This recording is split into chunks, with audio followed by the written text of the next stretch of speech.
A new radio station went on air today. It's called The Voice and it's based in North Devon. It'll broadcast for a month. But with many local commercial radio stations no longer having studios in the area that they're licensed to serve, does The Voice have a long-term future? Seth Conway has the story.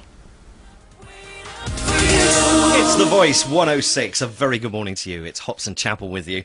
And we're here for 28 days, just 28 days to keep you entertained. And The Voice may only be on air for 28 days on a temporary licence, broadcasting from Barnstaple Square. But what it signifies is the intent of people in North Devon to reclaim the airwaves.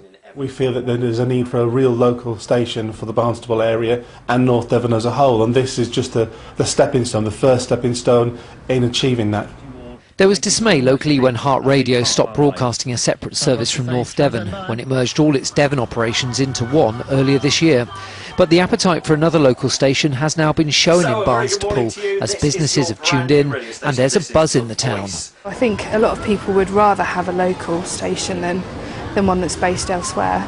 You know what's going on in your area rather than different areas, and you're thinking, right, I don't know what all that's about, so I'm not really going to listen. But if it's in your area, then you tend to listen a bit better. Local radio, though, can be expensive. The start-up costs for this restricted service licence station are close to £30,000.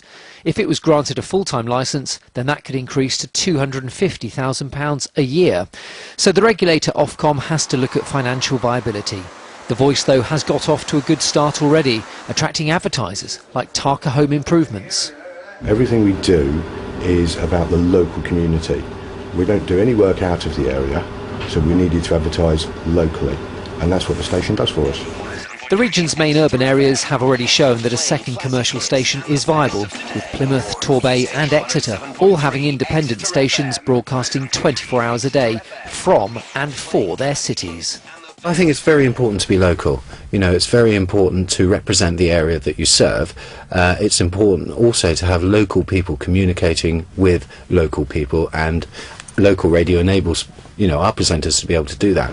Although The Voice is only on air for 28 days, there's every expectation that further short-term radio stations will follow.